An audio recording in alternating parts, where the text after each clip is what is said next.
अगर आपके गुरु नहीं हैं और आपको अनुभव हो रहे हैं, आपका मंत्र सिद्ध हो गया है, बिना गुरु के आपको सिद्धि मिल रही है, वह आपके साथ कितना समय तक रहेगी, कितना आपका साथ देगी, आज हम इसी टॉपिक पर बात करेंगे। जय जय महाकाली, मेरे चैनल में आपका स्वागत है। तो कैसे हैं आप? मैं आशा करती हूँ आप सभी अच्छे होंगे, स्वस्थ होंगे। और कृपा करके अगर आपने अभी तक मेरे चैनल को लाइक और सब्सक्राइब नहीं किया है तो कृपा करके कर दीजिए, ताकि मैं माता काली के बारे में और अच्छी अच्छी जानकारियां आप तक पहुंचा सकूं। आज का टॉपिक है कि अगर आपके गुरु नहीं हैं और आपका कोई मंत्र सिद्ध हो गया है तो वह आपको कितना आपके साथ रहेगा, कितना आपका साथ देगा। तो मैं आपको अच्छे से समझाने की कोशिश करूँगी। अगर आपके गुरु नहीं हैं और आप नए नए मंत्रों का जाप करते हैं, साधनाएं करते हैं, आपने कोई मंत्र देखा, बहुत अच्छा लग रहा है, आपने उसका जाप करना शुरू कर दिया, कोई शाबर मंत्र देखा, कोई और साधना किसी ने आपको बता दी और आप उनका मंत्रों का जाप करना, साधना करनी शुरू कर देते हैं, पर आपके गुरु नहीं हैं, आपके घर में दिक्कतें आनी शुरू हो जाती हैं। देखिए, आपके घर में, क्योंकि आपको तो पता ही नहीं है प्रॉपर उस, अगर आप मान लीजिए कोई मंत्र का जाप कर रहे हैं, आपको उसके बारे में पूरी जानकारी नहीं है, कोई शाबर मंत्र है, कोई और मंत्र है, तो आप नॉर्मल मंत्रों का जाप करते हैं तो आपको कोई भी परेशानी नहीं होगी।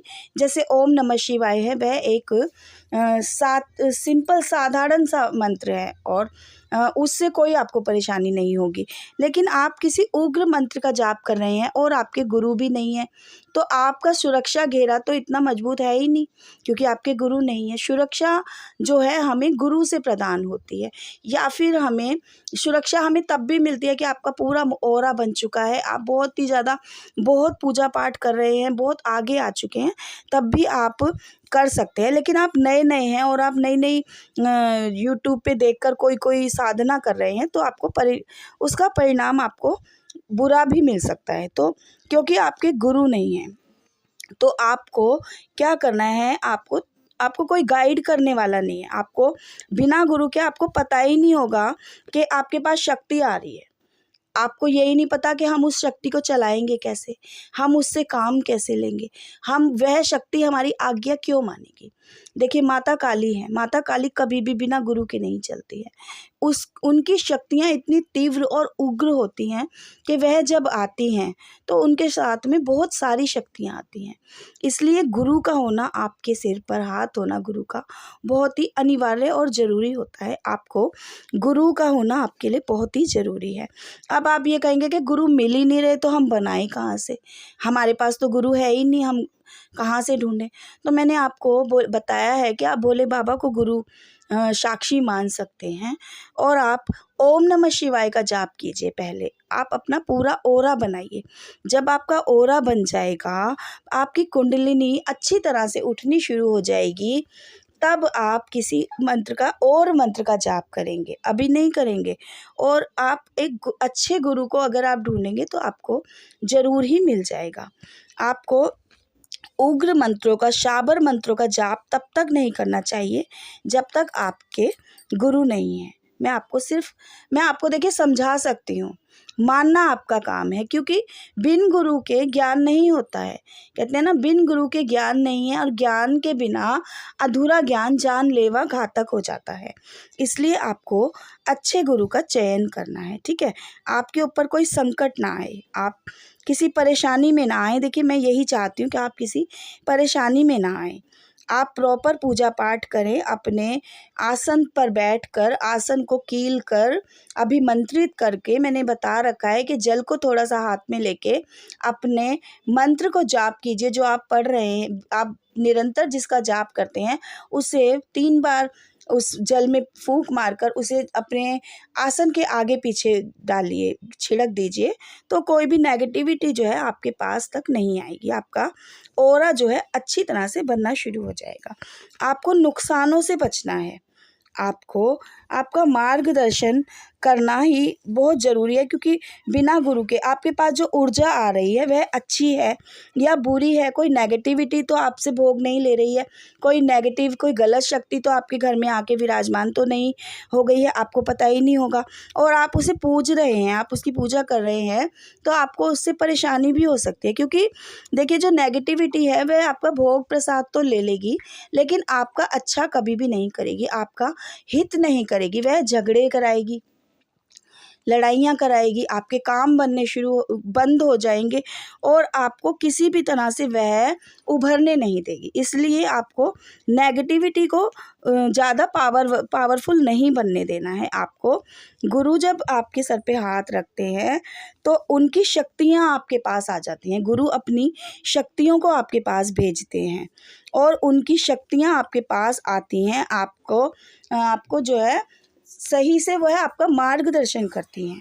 चाहे आपके गुरु कितनी भी दूर बैठे हो, लेकिन वह उनकी शक्तियाँ आपके पास आएंगी, आपका मार्गदर्शन करेंगी, आपको संकट से बचाएंगी। आप अपने गुरु का नाम लेंगे तो आपको कोई भी परेशानी नहीं छू सकती है। देखिए, गुरु से, भगवान से बड़ा गुरु का नाम होता है। पहले कहते हैं कि गुरु गोविंद दोनों खड़े काके जोड़ू पाँव, गुरु गोविंद दोनों खड़े काके जोड़ू पाँव, बलिहारी गुरु आपने गोविंद दियो दिखाए। क्योंकि देखिए, गुरु ने ही हमें गोविंद से मिलवाया है। माता काली से हमें हमारे गुरु ही मिलवाएंगे, क्योंकि माँ काली तो आ रही हैं आपके पास। आप कहेंगे माँ काली आ रही हैं, सवारी आ रही है हमारे पास, लेकिन उसको संभालने के लिए हमें गुरु का हाथ चाहिए। जब गुरु हमारी शक्तियों को नियंत्रित करता है, माँ काली की शक्तियों को नियंत्रित करता है। माँ काली शमशान वासिनी है, मरघट की रानी है वह, तो उनके साथ कई शक्तियाँ आती हैं। आप समझने की कोशिश कीजिए, कई शक्तियाँ आती हैं उनके साथ में। और जब आप उन शक्तियों को संभालने के लिए गुरु आपके पीछे खड़े हैं, तो आप अच्छी तरह से उन्हें संभाल सकते हैं और वह आपकी बात भी मानेंगी, आपका कहना भी मानेंगी। लेकिन अगर आपने अपना गुरु बना लिया है तो कभी भी गुरु का अनादर ना कीजिए। उनके नाम को ये मत कहिए कि नहीं अब मैं गुरु से बड़ा हो गया हूँ, या आपकी लड़ाई भी गुरु से हो गई है, अनबन भी हो गई है, तब भी आप उनको अपशब्द नहीं कहेंगे। आप यही कहिए कि मेरे गुरु, तो माँ काली बहुत खुश होती हैं कि ये अपने गुरु का इतना आदर करता है, तो ये मेरा कितना सम्मान करेगा। आपको समझ के चलना है कि देखिए, जब आप गुरु से जुड़े हैं, एक वृक्ष है, गुरु एक वृक्ष है और आप एक डाली हैं उसकी। अगर आप उस वृक्ष के साथ रहेंगे तो आप आगे बढ़ेंगे, फलेंगे फूलेंगे। और अगर आप गुरु का अनादर करेंगे तो वही, जैसे एक वृक्ष से डाली टूट कर गिर जाती है, उसका कोई महत्व नहीं होता है, उसे कोई भी तोड़ सकता है, मरोड़ सकता है। तो जब तक आप गुरु के साथ हैं, उसके सानिध्य में हैं, आप तभी तक अपने आप को सुरक्षित समझिए और आपकी उन्नति के रास्ते भी खुलते चले जाएंगे। आपको समझ आ रहा होगा जो मैं कहना चाहती हूँ कि गुरु के बिना ज्ञान और मुक्ति दोनों ही नहीं है। गुरु का कभी भी अपमान नहीं कीजिएगा। और अगर आप गुरु को बना लेते हैं, आपको मिल जाते हैं अच्छे गुरु, नहीं तो आप भोले बाबा को ही गुरु मान रहे हैं, तो पहले सर्वप्रथम गुरु का भोग लगाइए, गुरु का जाप कीजिए। आप कहते हैं ना कि आपको ये नहीं देखना है कि आपके पास कामयाबी आए, आपके पास सिद्धियां आए। जब आप कामयाब होंगे तो सिद्धियां तो अपने आप आती चली जाएंगी। आपको किसी चीज के पीछे भागने की जरूरत नहीं है, सब कुछ आपको वहीं बैठे मिल जाएगा। आपने देखा होगा कि आप किसी चौकी पर, दरबार पे जाते हो तो गुरु क्या करते हैं, कोई भी भगत होता है, वे अपनी चौकी पर, आसन पर बैठकर ही आपके बारे में सब कुछ जान जाता है, उसे सब कुछ पता है। क्यों पता है? क्योंकि वो अपने आप, उसको सारी खबरें पता चल रही हैं। गुरु इस लायक होता है। आपको गुरु अच्छा ढूंढ के और गुरु के मार्गदर्शन में ही माता काली की पूजा करनी है। जय